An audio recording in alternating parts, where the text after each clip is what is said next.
जय हिंद बच्चों, एक बार फिर से आपका स्वागत है सील डिफेंस एकेडमी लखनऊ के ऑफिशियल यूट्यूब चैनल पे। हम लोग लगातार मॉडर्न हिस्ट्री के जितने भी इम्पॉर्टेंट पार्ट्स हैं उनको हम लोग कॉन्टिन्यूस कवर कर रहे हैं। जैसा कि आपका एग्ज़ाम आने वाला है, मतलब आ ही गया है, और आगे भी जो आपको एग्ज़ाम अटैम्प्ट करने हैं उसके लिए जितने भी मॉडर्न हिस्ट्री के इम्पॉर्टेंट आपके चैप्टर्स हैं उनको हम लोग एक शॉर्ट वीडियो की तरीके से कवर करते हैं और पूरी इन्फॉर्मेशन आपको मिल जाती है। और ये वही सारे के सारे चैप्टर हैं जहाँ से हर बार एग्ज़ाम में क्वेश्चन आया हुआ है और आने वाले एग्जाम्स में क्वेश्चन आएगा। तो इसी क्रम में जो आज का आपका चैप्टर है वो है आपका राउंड टेबल कॉन्फ्रेंस। हिंदी में इसको गोलमेज सम्मेलन बोलते हैं। इसको स्टार्ट करने से पहले हम दो बातें आपको समझाना चाहेंगे कि गोलमेज सम्मेलन जो राउंड टेबल कॉन्फ्रेंस है ये एक ऐसा पहला एक सम्मेलन था या कॉन्फ्रेंस था जो भारत में ना होके बाहर हो रहा था, और इसमें भारतीय जितने भी पॉलिटिकल पार्टीज थी, राजनीतिक दल थे, वो उसमें पार्टिसिपेट हो रहे थे। तो सबसे पहले इसके नाम पे आते हैं। पहला पॉइंट तो ये कि बाहर हो रहा था, और दूसरा इससे कई सारी घटनाएं जुड़ी हुई हैं। क्यों ऐसा ऑर्गेनाइज किया गया? तो पहली बात, जो मॉडर्न हिस्ट्री में हम लोगों ने जब शुरुआत करते हैं तो जो हम लोग एक गरम उग्रवादी या गरम दल का जो एक फेज़ आता है 1905 टू 1919 तक, तो 1919 में बहुत सारी घटनाएं होती हैं, जैसे कि आपका जलियांवाला बाग मास्कर हो गया, खिलाफत मूवमेंट हो गया, हंटर कमीशन हो गया, असहयोग आंदोलन हो गया। उसके बाद में हम आगे बढ़ते जाते हैं, फिर साइमन कमीशन आता है इंक्वायरी करने के लिए 1927 1928 में। जो 1919 जो रिफॉर्म आता है मॉन्टेग्यू चेम्सफोर्ड, उसके लिए तो उसको लोग अपोज करते हैं, मतलब पूरे इंडियंस कहते हैं Simon commission go back, Simon commission वापस जाओ। लेकिन साइमन कमीशन दो बार आके जगह जगह पे जो भी वो चीज़ें रिव्यू कलेक्ट करता है वो जाके वहाँ पे देता है और एक सजेशन देता है कि इसके लिए जो पिछले सालों का जो एक शासन रहा है ब्रिटिश का, तो उसके लिए एनालिसिस करने के लिए भारतीयों को बुला के एक मीटिंग करनी चाहिए। जो मैंने पहले मूवमेंट्स के नाम लिए हैं उसका मतलब ये कि उसकी वजह से इनके ऊपर एक प्रेशर था, जिससे ये चाहते थे कि ये जो भारत में लगातार बैक टू बैक मूवमेंट हो रहे हैं, या यही वो फेज था 1924 टू 1931 का, जहां पे जितनी भी क्रांतिकारी गतिविधियां हुई हैं, चाहे वो चंद्रशेखर आजाद हो, भगत सिंह हो, राजगुरु हो, जितने भी, चाहे वो चटगांव की शास्त्रागार वाली घटना हो, इन सब की वजह से उनके ऊपर एक दबाव था। वो चाहते थे कि हम भारतीयों के साथ में बैठकर बात कर लें, जिससे ये जो लगातार बैक टू बैक चीज़ें हो रही हैं वो रुक जाएं, वो कहीं ना कहीं हमें थोड़ा सा रिलैक्स हमें मिल जाएगा और हम अच्छे से अपने रूल को फिर से हम उसको प्रॉपर वे में चला पाएंगे, भारत को लूट पाएंगे, जो उनका एक मोटो था इस स्टार्टिंग से जब से वो भारत आए हुए थे।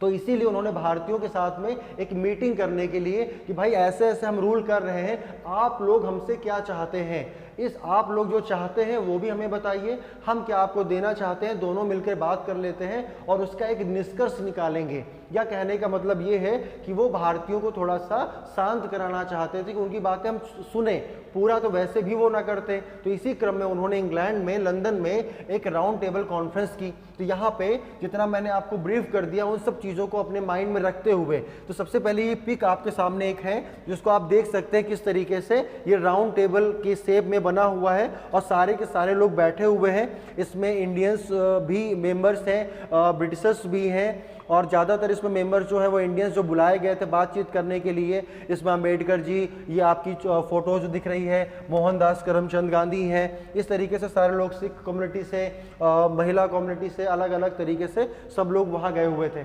अब इसका नाम क्यों है गोलमेज सम्मेलन, उसके पीछे तर्क समझ लीजिए।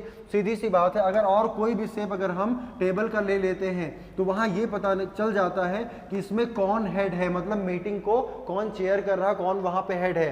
तो इसलिए उन्होंने थोड़ा सा रिस्पेक्ट देने के लिए उन्होंने कहा कि जो मीटिंग होने जा रही है उसका जो शेप होगा वो राउंड शेप में होगा, जहां से हर व्यक्ति, कहीं पर भी आप चेयर डिजाइन कर दीजिए वो कहीं से भी इक्वल आपको दिखेगा, जिससे आप ये नहीं तय कर पाएंगे और हर व्यक्ति एक दूसरे को प्रॉपर तरीके से देख भी सकता है। ये पहली बार इतना सम्मान दिया जा रहा था अंग्रेजों के द्वारा भारतीयों को, लेकिन अपने देश बुलाया जा रहा था कि एक लंबा सेशन चलेगा, ये लोग यहाँ से जाएंगे, वहाँ मीटिंग अटेंड करेंगे। तो ये मैंने एक इमेज आपको दिखाई जिससे आप देख सकते हैं कि किस तरीके से ये एक शेप है जो पूरा का पूरा राउंड शेप में बना हुआ सेकेंड लेयर आपकी है जो आपको राउंड शेप में आपको एक शो करती है।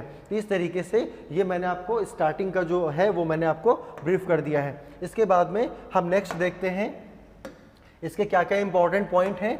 तो सबसे पहले हम एक एक करके डिस्कस कर लेते हैं जो एग्जाम के पॉइंट ऑफ व्यू से इंपॉर्टेंट है। जो पहला स्टेटमेंट है वो क्या है, the first round table conference. अब यहाँ पे फर्स्ट लिखा हुआ है तो मैं पहले ही बता दूं कि 3 राउंड टेबल कॉन्फ्रेंस आपके कंडक्ट हुए, मतलब ऑर्गेनाइज्ड किए गए, तीनों वहीं पे ऑर्गेनाइज्ड हुए हैं, इंडिया में कोई ऑर्गेनाइज नहीं हुआ है। तो first round table conference was conducted from 12 नवंबर 1930। देखिए ये जो आपका डेट है वो उतना इंपॉर्टेंट नहीं है एग्जाम के लिहाज से, ठीक है, लेकिन फिर भी यहाँ पर आपका नोट्स है, आप उसको जो क्रोनोलॉजी आती है तो वहाँ पे उसको सेट करने के लिए आपके लिए वो इंपॉर्टेंट हो जाती है। थोड़ा सा उसको अपने दिमाग में रखना है। मैं लास्ट में क्वेश्चन भी आपको बताऊंगा कैसे क्वेश्चन आते हैं और कैसे हमारे क्वेश्चन आते हुए भी गलत हो जाते हैं।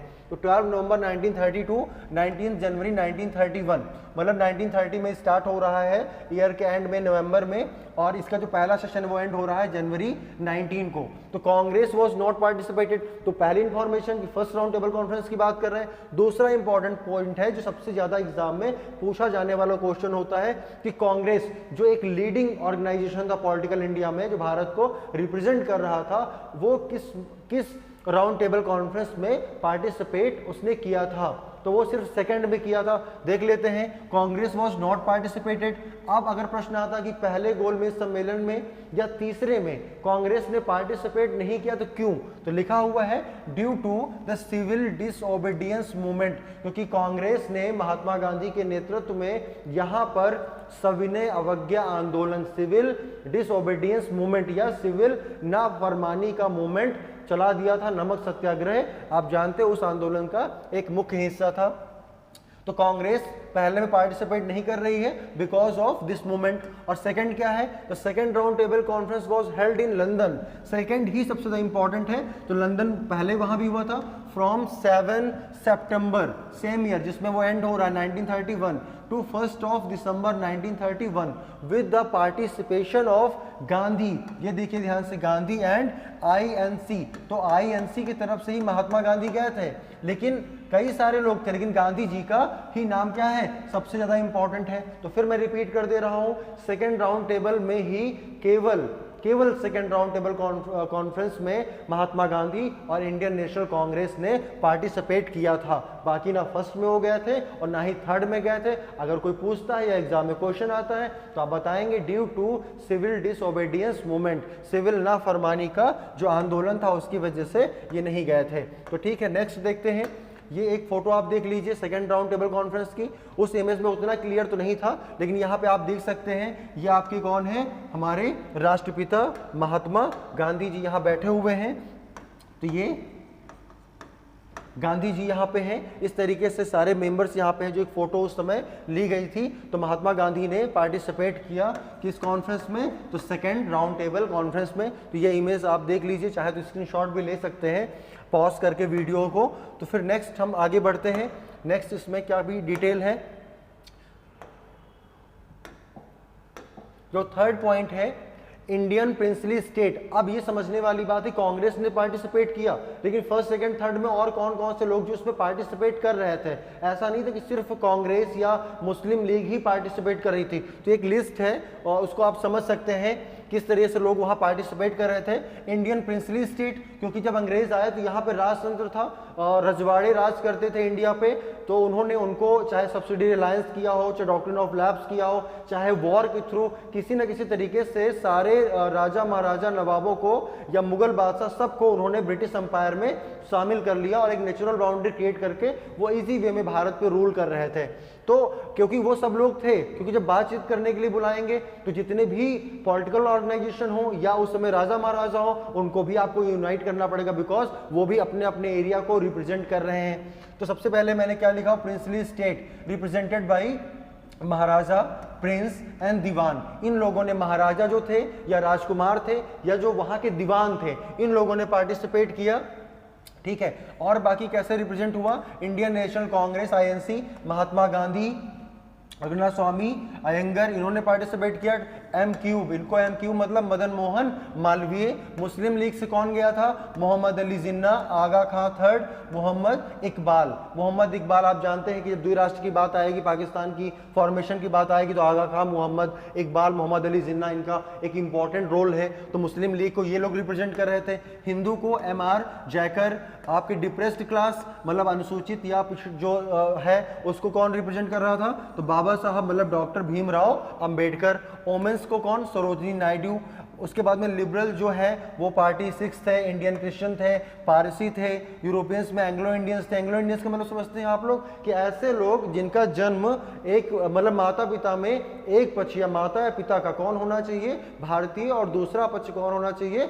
एंग्लो मतलब अंग्रेज। उनसे जो संतान जो उत्पन्न होती है उनको हम बोलते हैं एंग्लो इंडियन। तो वो भी आप कह लीजिए उन्होंने भी पार्टिसिपेट किया। Industry, labour, land, Burma, Sindh, इन लोगों ने भी क्या किया था कि अदर प्रोविंसेस के लोगों ने भी पार्टिसिपेट किया था कि किन किन टॉपिक पे बात होनी है और कैसे हमें आगे अपने देश को चलाना है। उनको विचार लेने के लिए ही ये कॉन्फ्रेंस आयोजित की गई थी लंदन में। ठीक है, नेक्स्ट हम देखते हैं जो नेक्स्ट पॉइंट है। ये देखिए सेकेंड राउंड टेबल की बात हो रही है जिसमें महात्मा गांधी कांग्रेस ने पार्टिसिपेट किया था। तो ये एक जहाज की मैंने आपको पिक यहाँ पे मैंने दिखाई है जिसका नाम है एसएस राजपुताना। ये ब्लर हो गया यहाँ पे, ये इसका जो नाम है एसएस राजपुताना। ये एग्जाम में कई बार पूछा गया है कि किस जहाज से महात्मा गांधी या कांग्रेस के लोग लंदन में पार्टिसिपेट करने के लिए गए थे। तो ये एक जहाज है जो उस समय एक्सपोर्ट इंपोर्ट या फिर डाक या फिर लोगों के आने जाने के लिए एक ये ट्रांसपोर्ट का माध्यम हुआ करता था। और इसी से महात्मा गांधी और उनके जो सपोर्टर्स थे और भी जितने लोग गए वो लोग गए थे कहाँ पे? आपके सेकेंड राउंड टेबल कॉन्फ्रेंस मतलब सेकेंड आरटीसी में पार्टिसिपेट करने। तो ये उस जहाज की पिक है जिसका नाम है एसएस राजपुताना। ये एग्जाम में पूछा गया प्रश्न है कि किस जहाज से ये वहां गए थे। उसके बाद में नेक्स्ट हम पॉइंट देखते हैं और लास्ट स्लाइड है क्योंकि दो मैंने आपको कंप्लीट करा दिए हैं। तीसरा जो है वो आपका है फोर्थ पॉइंट आपका क्या है देखते हैं इसको। तो फोर्थ नंबर पे लिखा हुआ है द ब्रिटिश डिसाइडेड मतलब कौन? Ramsay MacDonald. वो क्या थे? वो पीएम थे। कौन? वहां के मतलब ब्रिटेन के। कौन? जिनके नेतृत्व में जो चेयर कर रहे थे रैमसे मैकडोनाल्ड। इन्होंने कब किया? 16 अगस्त 1902 a grant a communal award. इन्होंने क्या कर दिया? कम्युनल अवार्ड दे दिया। अब यहाँ पे कम्युनल अवार्ड की बात आई है तो तीन बातें समझ लीजिए। पहली बात, पहली जो राउंड टेबल कॉन्फ्रेंस थी तो ऐसा नहीं था कि पहले से प्री डिसाइडेड था कि तीन होनी ना, एक ही होनी थी, लेकिन उसमें इंडियन नेशनल कांग्रेस ने पार्टिसिपेट नहीं किया। जब पार्टिसिपेट नहीं किया तो क्या हुआ? वो फ्लॉप हो गई मतलब फेल हो गई।